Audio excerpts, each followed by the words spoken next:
Assalamualaikum warahmatullahi wabarakatuh. Jumpa lagi dengan channel Kupas soal matematika dan lain-lain. Ingin informasi terbaru? Silahkan di-subscribe. Seperti biasa, untuk kali ini kita akan membahas tentang soal CPNS tahun 2024 ya, dengan materi dan serta soal asli, dengan topik tes karakteristik pribadi atau biasa disebut TKP, dengan judul jejaring kerja part 1, serta soal tambahan mirip soal asli. Nah, ini adalah soal latihan yang pernah kita buat ya videonya di video sebelumnya dari pelayanan publik ya. Kita coba menjawabnya. Seorang aparatur sipil negara atau ASN yang sedang bertugas di kantor pelayanan publik harus menyuntingkan nilai-nilai dasar. Salah satunya adalah akuntabilitas. Hal ini berarti PNS tersebut harus A. Lakukan tugasnya sebaik-baik dan sesuai dengan peraturan yang berlaku. B. Melaporkan kinerja ke atasan secara berkala. C. Bertanggung jawab atas semua tindakannya melaksanakan tugas. D. Menjaga kerahasiaan informasi yang diperoleh selama bekerja. Dan E. Bersikap netral dan objektif dalam memberikan pelayanan kepada masyarakat. Nah, ini merupakan soal prediksi untuk CPNS tahun 2024. Kita jawab. Melakukan tugasnya dengan sebaik-baiknya sedang peraturan yang berlaku itu adalah akuntabilitas, lebih menekankan pada pertanggungjawaban atas tindakan dan dampak dari tindakan tersebut. Sepatutnya ASN mengutamakan hal ini karena dia sebagai abdi masyarakat ya. Jadi memang ini peraturan dasar saja yang harus dia lakukan. Selanjutnya adalah melaporkan kinerja kepada atasan secara berkala. Salah satu bentuk akuntabilitas juga, tetapi bukan merupakan satunya bentuk akuntabilitas yang mencakup pertanggungjawaban kepada publik dan stakeholder lainnya. Kemudian C. Bertanggung jawab atas semua tindakannya dalam mengerjakan tugas. Hal ini merupakan inti dari akuntabilitas. Seorang ASN itu harus menjelaskan dan menanggung konsekuensi dari setiap tindakan yang diperbuatnya. Kemudian menjaga kerahasiaan informasi yang diperoleh secara bekerja. Hal ini juga merupakan kebijakan ASN, tetapi tidak secara langsung terkait dengan nilai akuntabilitas. Akuntabilitas lebih berfokus pada transparansi dan keterbukaan informasi yang relevan dan dengan pekerjaan, namun bukan merupakan inti dari akuntabilitas. Kemudian bagian E. Bersikap netral dan objektif dalam memberikan pelayanan kepada masyarakat. Merupakan manifestasi dari nilai akuntabilitas. ASN harus melayani semua pihak dengan adil tanpa diskriminasi, serta berpegang teguh pada prinsip-prinsip yang berlaku dan bukan inti dari akuntabilitas. Nah, kemudian kita lihat ya, nilai yang mana yang pertama atau nilai 1 itu adalah dan 1, melakukan tugasnya dengan sebaik-baiknya sesuai dengan aturan berlaku. Itu adalah hal dasar yang harus dilakukan oleh seorang PNS. Kemudian bagian keduanya itu adalah menjaga kerahasiaan informasi. Nah, ini masih lebih mending sedikit dibanding dengan melakukan tugasnya. Karena ini tugas secara sebaik-baiknya sesuai dengan berlaku itu kurang.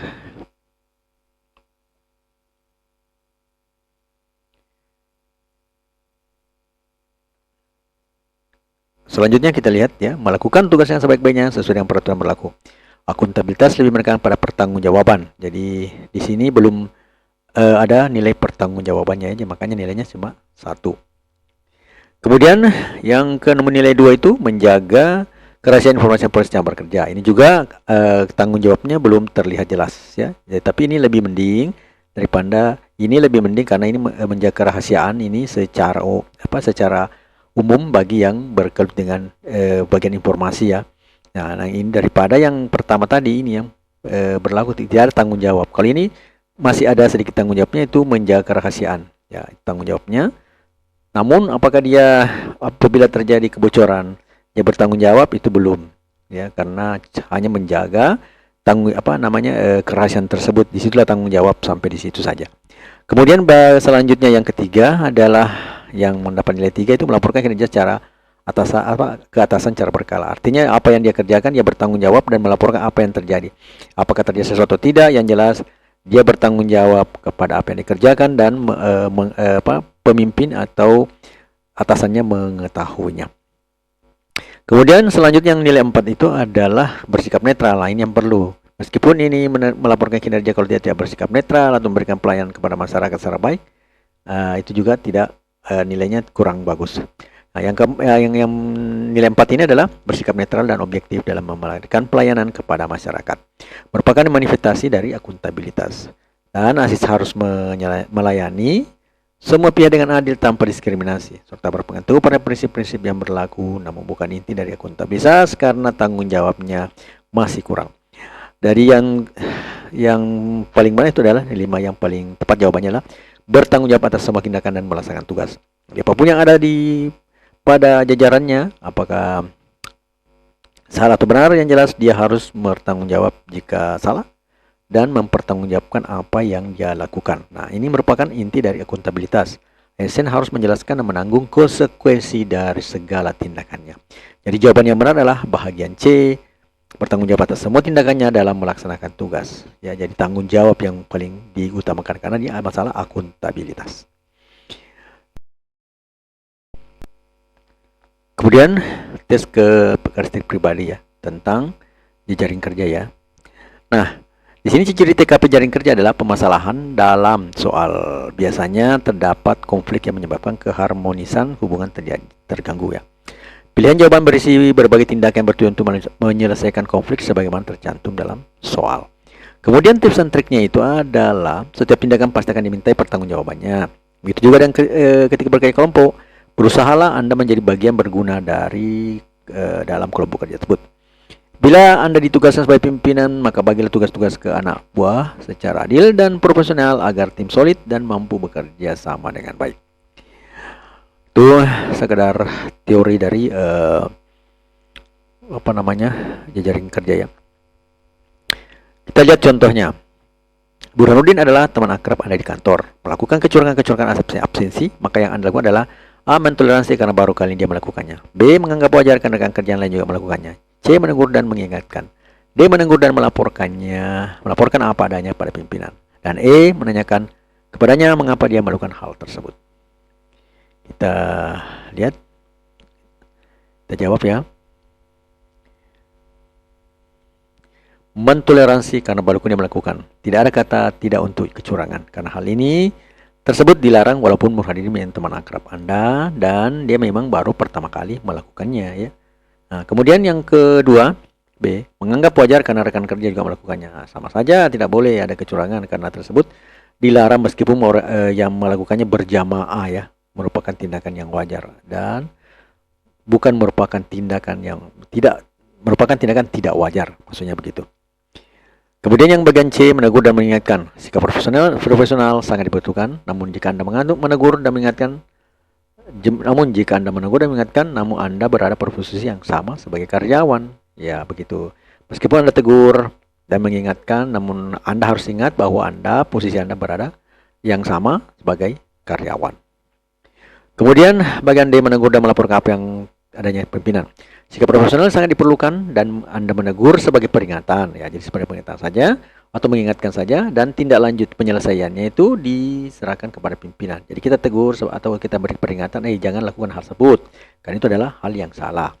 Tapi kalau dia melakukan ya tinggal kita melaporkan ke atasan. Kenapa dilakukan dan hanya atasan yang mampu mengambil kebijakan, bukan kita.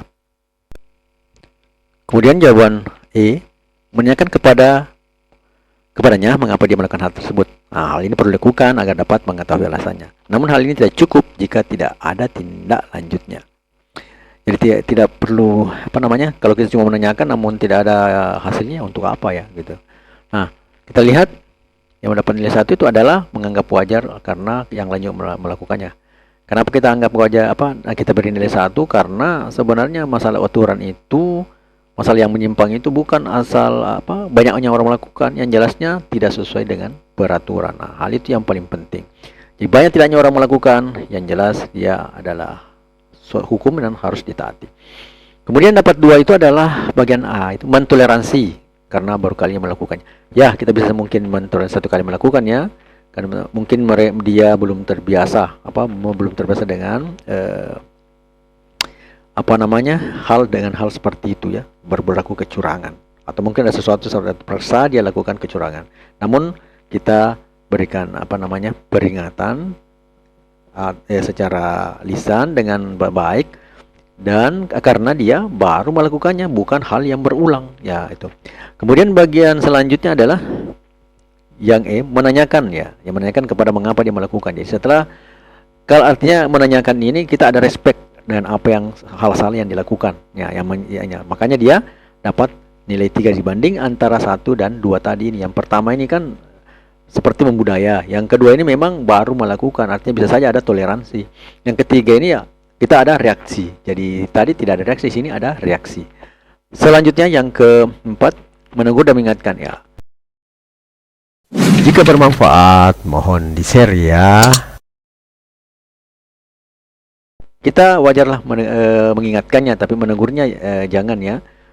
Jangan menegur secara langsung dan frontal. Ya, kita coba mengingatkan secara baik. Tapi jika kita cuma mengingatkan tanpa ada hal yang punishment-nya, ya memang tidak juga gunanya ya. Tapi ini masih mending karena kita sudah menegur atau kita sudah mengingatkannya. Jadi nilainya 4. Yang terakhir adalah menegur dan melaporkannya. Kita tegur, jangan lakukan hal seperti itu. Dan kemudian kalau memang sudah tidak ada reaksi yang baik, maka kita lapor ke pimpinan. Biarlah pimpinan yang mengambil kebijakan. Nah, tugas pimpinan memang seperti itu ya. Bukan kita sebagai karyawan yang sama posisinya. Sehingga jawaban yang benar itu adalah bagian D, menegur dan melaporkan apa adanya kepada pimpinan. Selanjutnya, nomor yang kedua, Anda ditugaskan melakukan kunjungan dinas bersama rekan kerja Anda selama seminggu.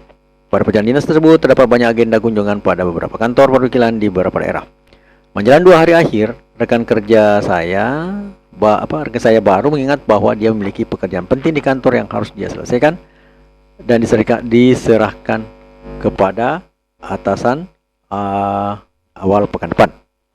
Respon Anda terhadap kondisi rekan kerja tersebut adalah: A. Menanyakan rekan kerja saya pekerjaan apa yang diselesaikan untuk mengetahui tingkat urgensinya. Bila sangat penting, bisa menyarankan kepadanya untuk meminta ke rekan kantor untuk membantu menyelesaikannya. Namun bila harus dia sendiri mengerjakannya, menyarankan dia kembali dan saya siap untuk menyelesaikan kunjungan kantor sendirian. Kemudian bagian B, memintanya untuk fokus dengan kunjungan kerja ke beberapa kantor perwakilan di daerah untuk pekerjaan yang dia harus selesaikan dapat dikerjakan libur akhir pekan sebulan dari pekerjaan dinas. Kemudian bagian C, menyarankan kepadanya untuk tetap fokus pada pekerjaan dinas karena pekerjaan dinas juga harus merupakan tanggung jawabnya seperti pekerjaan yang belum terselesaikan. Selain itu, kunjungan dinas adalah laporan atas kegiatan kunjungan serta hasil pengawasan kantor perwakilan. Bagian D, sampaikan kepadanya untuk memilih antara melanjutkan pekerjaan dinas sampai selesai atau segera kembali kantor untuk menyelesaikan poin tertinggal. Minta kepadanya untuk mengambil keputusan tegas untuk masalahnya sehingga saya bisa mengetahui apakah dia masih bisa bersama saya dan melanjutkan kunjungan dinas. Bagian E, menyampaikan kepadanya untuk menghubungi atasan untuk memberikan kelonggaran atas penyelesaian pekerjaan yang harus dikumpulkan awal pekan depan. Sampaikan kepadanya bahwa atasan pasti akan bisa memahaminya karena kami sedang dalam perjalanan dinas. Nah, yang dapat poin pertama itu adalah ya, kita lihat ya, kita jawab. Nah, menanyakan kerja bersama belum selesaikan untuk mengetahui urgensinya.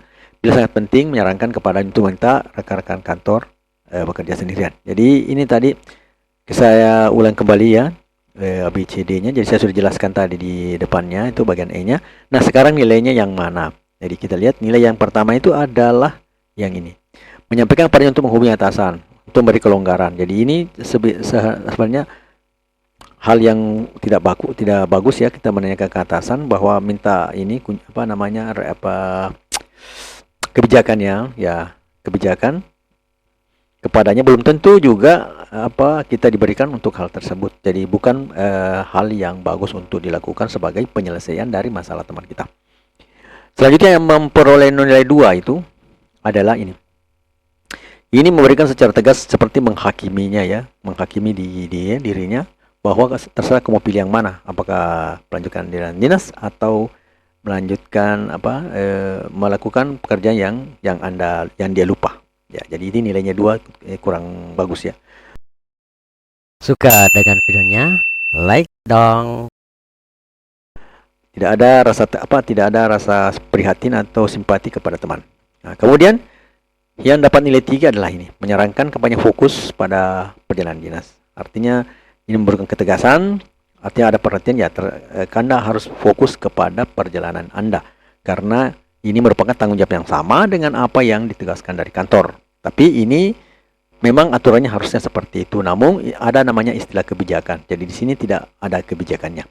Selanjutnya nomor yang mendapat nilai 4 itu adalah memintanya fokus kunjungan beberapa kantor dan daerah untuk menyelesaikan pekerjaannya. Kemudian pekerjaan yang belum diselesaikan itu bisa diselesaikan setelah pulang atau dari perjalanan dinas. Jadi ini sarannya lebih bagus memberikan nasihat bahwa selesaikanlah dulu, kemudian nanti sudah selesai ini baru dikerjakan. Nah, tapi masalahnya jika yang dikerjakan sudah mepet, waktunya sudah mepet, ya, jadi susah. Jadi dia dapat nilai yang keempat nilai ya. Selanjutnya mendapat nilai yang pertama, yang kelima ini adalah 5 nilai atau 5 poin. Menanyakan kepada rekan kerja apa yang belum diselesaikan untuk mengetahui tingkat urgensinya. Artinya kita tampil sebagai penyelesai masalah dengan cara adalah menyarankannya dia untuk kembali mengerjakan tanggung jawabnya yang belum dia selesaikan, dan kunjungan ke daerah kita ambil alih. Jadi tidak ada masalah kita kunjungan ke daerah dengan jalan sendiri, karena dengan jalan sendiri tetap pekerjaan yang dia dilakukan ini mengenai masalah kunjungan akan tetap selesai. Jadi jawaban yang paling bijak atau yang paling tepat di sini adalah bahagian A. Menanyakan rekan kerja pekerjaan apa yang boleh diselesaikan untuk mengetahui tingkat urgensinya. Kalau memang sangat penting, maka kita minta rekan kerja kantor lainnya untuk menyelesaikan. Namun kalau memang harus dia menyelesaikannya, kemudian apalagi dia harus pergi, kemudian apa yang dia menjadi tanggung jawabnya kita ambil alih dan menyelesaikan kunjungan kantor sendirian. Kemudian nomor selanjutnya adalah nomor 3. Ini merupakan soal asli FR atau sudah pernah masuk di dalam ujian CPNS tahun sebelumnya, yaitu pada soal SKD tahun CPNS tahun 2021 ya, berdasarkan FR ya. Nah, ini soalnya. Sinta memiliki keahlian menata dan mendekorasi ruang untuk kegiatan pesta. Teman-temannya yang menjadi panitia pensi di sekolah kesulitan mendekorasi ruangan. Mereka ingin menyewa ahli dekor, tapi biayanya tidak cukup. Sinta sendiri tidak tergabung dengan kepanitiaan. Apa sebaiknya Sinta lakukan? Yang dilakukan Sinta: A. Menjangkau buku tentang teknik dekorasi agar dipelajari secara sendiri oleh panitia. B. Membantu panitia mendekorasi ruangan sampai ruangan siap digunakan. C. Membantu dekorasi ruangan karena guru pasti akan bangga dengan dirinya. D. Membantu panitia untuk mendekorasi ruangan karena diperintahkan oleh guru. Dan E. Mengajak teman-teman lain untuk membantu mendekorasi ruangan. Kita lihat jawaban yang paling tepat apa dan berapa poinnya. Nah, kemudian ini meminjamkan buku tentang teknik dekorasinya. Meminjamkan buku adalah salah satu cara membaik ilmuwan. Namun hal ini kurang sesuai karena kegiatan sebentar lagi akan berlangsung. Jadi tidak ada lagi waktu untuk belajar secara cepat. Kemudian B. Membantu panitia mendekorasi ruangan sampai ruangan siap digunakan. Nah, ini membantu panitia dengan sukarela. Ada atau tidaknya pujian, hal ini tidak masalah. Ikhlas itu adalah intinya. Kemudian bagian C, membantu mendekorasi ruangan dengan karena guru pasti akan bangga dengan dirinya. Membantu dengan keahlian yang kita punya, namun hal lain yang kurang baik adalah adanya rasa berbangga diri. Artinya ikhlasnya kurang ya ikhlasnya. Bagian D, membantu panitia untuk mendekorasi ruangan karena diperintahkan oleh guru. Membantu bukan karena ikhlas, hal ini tidak baik karena terkesan terpaksa. Ya, itu. Kemudian yang bagian E, mengajak teman-teman untuk membantu dengan mendekorasi ruangan. Hal yang baik dengan mengajak teman-teman untuk bersama mengerjakan dekorasi, namun belum tentu teman-teman akan paham tentang demokrasi. Bukan demokrasi, dekorasi ya. Tentang dekorasi. Jadi apa gunanya? Jadi mending kita yang memang sudah tahu akan hal itu yang mengerjakan. Jadi kesalahannya menjadi minimal. Nah, kita lihat poin-poin yang akan kita sematkan di pilihan ini. Poin 1 itu pada membantu panitia mendekorasi ruangan karena diperintahkan. Hal ini jelas ya, karena terpaksa, tidak ada rasa keikhlasan karena terpaksa. Nah, kemudian yang keduanya itu adalah ini, meminjamkan buku. Nah, kita ikhlas membagi ilmu, namun ya waktunya sudah tidak cukup. Jadi tidak ada gunanya sebenarnya kita minjamkan buku. Kemudian yang ketiga adalah mengajak teman-teman. Nah, ini kita mengajak untuk melakukan bersama, tapi mereka belum tentu tahu, ya. Tidak paham tentang, bukan demokrasi, tidak paham tentang dekorasi di sini ya. Tidak paham tentang dekorasi, jadi juga sia-sia ya. Tapi ini masih mending karena mengajak untuk bersama meskipun bukan panitia. Nah, nilai 4 adalah yang bagian C, mendekorasi, ya, membantu mendekorasi, namun masih ada kekurangannya karena adanya rasa berbangga diri. Jadi sama-sama membantu ya. Nah, kemudian bagian paling cocok adalah bagian B, yang paling tepat membantu panitia mendekorasi ruangan sampai ruangan siap digunakan. Jadi membantu panitia dengan sukarela, ada atau tidaknya pujian, hal itu jadi masalah. Ikhlas itu intinya. Jadi meskipun bukan panitia, tapi kita dibutuhkan di suatu tempat yang mana kita juga di situ, tempat situ, maka kita sewajarnya membantu ya, tanpa harus mengiming-imingi diiming-imingi ada reward ya. Jadi namanya saja ikhlas ya. Jadi jawaban yang paling benar adalah bagian B, membantu panitia mendekorasi ruangan sampai siap digunakan. Selanjutnya bagian soal latihan ya. Nah, ini merupakan soal latihan ya. Nah, teman kerja yang sering bermasalah dengan Anda terjebak dalam lift dan menghubungi Anda lewat chat WhatsApp untuk membantunya.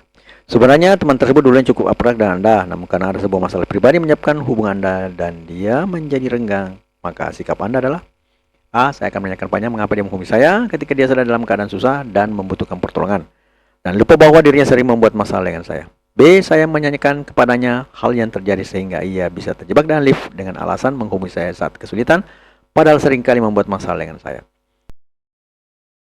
Ingin informasi terbaru? Silakan di-subscribe.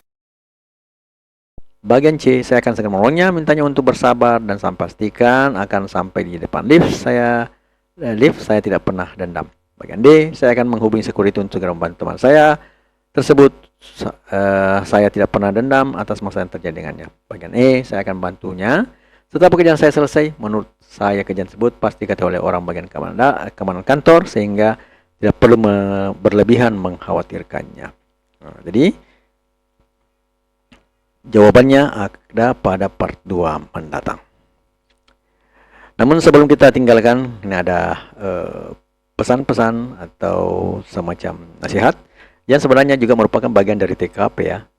Ya, jadi nasihat itu sebenarnya TKP ya. Bagaimana kita punya kepribadian, karakteristik terhadap diri sendiri, apakah bersemangat atau lemah atau dan lain sebagainya.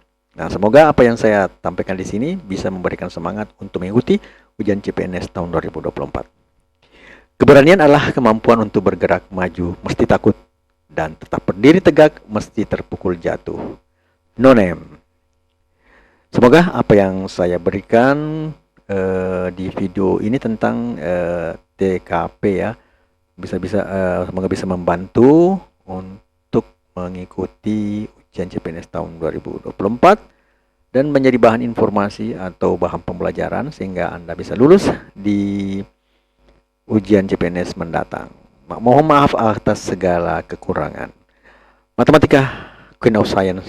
Assalamualaikum warahmatullahi wabarakatuh.